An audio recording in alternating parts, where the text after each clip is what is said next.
At ito yung pinakamalupit dito, at dito ako nahihirapan para mababali yung pana ko. Tinira ko agad ng aking pana at ayun, sapul na sapul siya at hindi na siya nakaiwas na nakatitig sa atin pero wala siyang mata. Ano daw? Sinsya ka na boy, hindi ka na talaga makakawala sa aking... What's up mga kabuhay?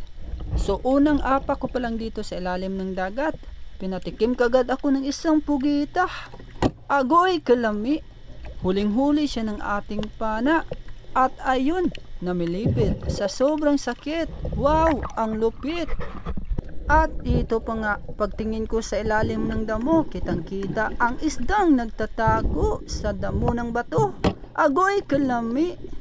Ulam ka na ngayon. Nangangamoy paksiw ka na boy. Kaya wag ka nang malikot.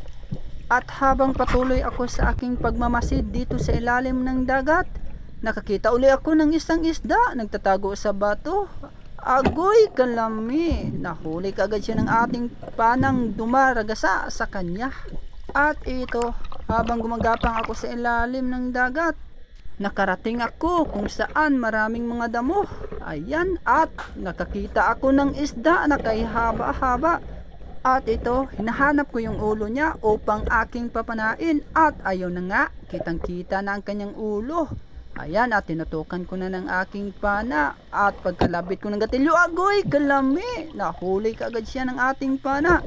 At ayun, lumalaban pa talaga pero hindi ka na makakalaban boy. At ayun, namulupot pa sa aking pana. Gustong-gustong makawala. Pero pasensya ka na boy, hindi ka na talaga makakawala sa aking pana. Ingat-ingat tayo nitong isda na to kasi ang lakas mga gat nito.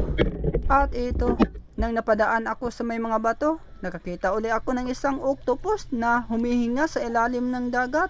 At ayun, tinutukan ko ng aking pana pero naawa ako kaya ginamitan ko na lang ng aking kamay. At ayun, hindi talaga siya makakaligtas sa ating kamay.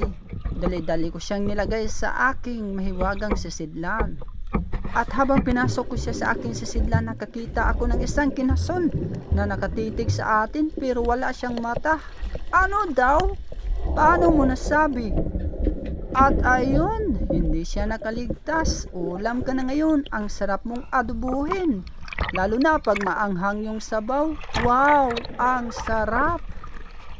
At habang nagpatuloy ako sa aking paglalakbay dito sa ilalim ng dagat, ako'y biglang gulat na gulat nung nakita ko ang isang isda na nagtatago sa ilalim ng bato. At ayun, nilapitan ko at kitang-kita talaga yung buntot niya.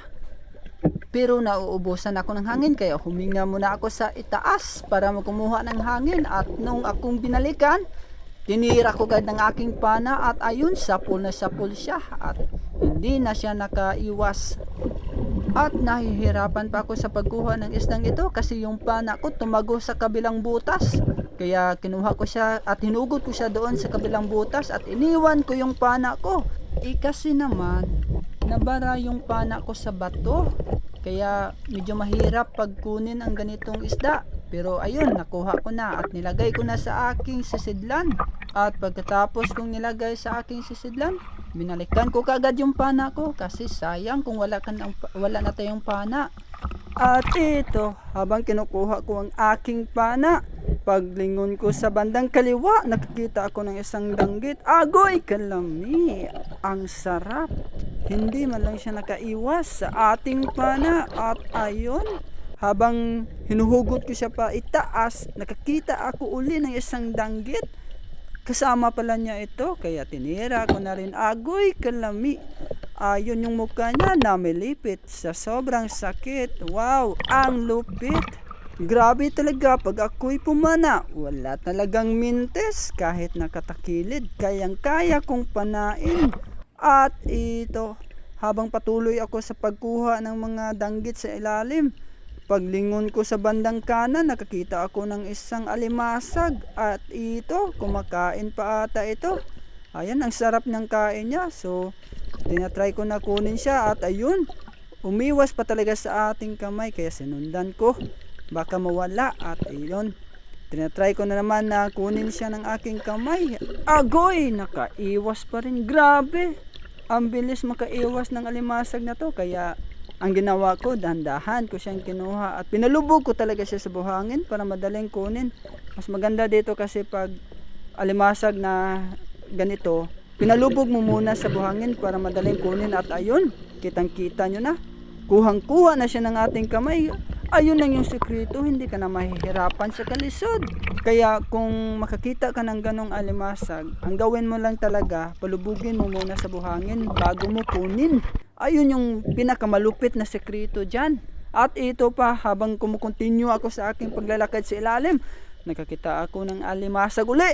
At isa yung paak niya, kaya kinuha ko na lang ng aking kamay at ayun, hindi na siya nga lumaban. Kasi alam na niya sa sarili niya na kuhang-kuha na siya at ulam na talaga yung dating niya.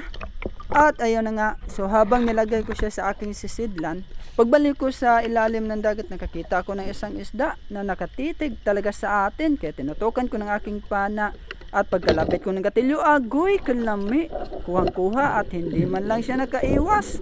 Ayun, nag-aamoy paksiw ka na, ang sarap mo boy, kaya wag ka nang malikot kasi sa sisidla na ang bagsak mo. At ayun, napalingon ako bigla sa unahan kasi nakakita ako ng puting isda. At ayun, paglapit ko isa palang danggit.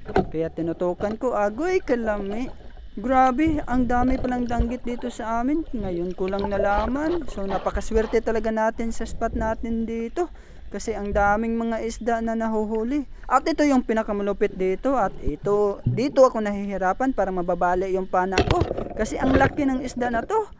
Yung pana ko is maliit lang. Kaya nahihirapan ako. Parang mababali talaga. Kaya ayun, dinadandahan ko na lang siya. At tingnan nyo naman yung isda na to. Grabe, ang laki. Parang kalahating kilo talaga yung kilo nitong isda na to. Grabe, ang lupit. Buti na lang nakuha talaga siya at napuruhan natin. Kasi kung hindi yun napuruhan, sigurado makakaiwas lang yun at sayang kasi sobrang laki talaga. At ito pa nga, pagdating ko sa mga damo uli, grabe, may damo, may kabatuan. Grabe, klase talaga dito sa ilalim ng dagat. Ayun, nakakita ko ng isang alimasag na nakatitig sa atin at galit na galit. Parang kakainin tayo nito, kaya kinuha ko ng aking kamay at ayun, hindi man lang siya gumalaw at hindi man lang siya lumaban sa atin. Grabe, napakabait talaga ng alimasag na to. Grabe, iba-iba talaga ang klase ng alimasag. May lumalaban, may mababait, at may matatapang talaga. So, ikaw na lang yung mag-a-adjust talaga dito sa ilalim ng dagat. At ito, habang papauwi ako sa amin, nakakita ako ng isang octopus. Kaya nilapitan ko at paglapit ko, malapit pa talagang pumasok sa kanyang bahay. Buti lang nang naagapan natin. So ayun na yun, tapos na yung adventure natin sa ilalim ng dagat. Kita-kits ulit sa susunod na adventure. So bye-bye naman dyan at paki-subscribe para updated kayo at palagi kayong updated sa aking mga future videos.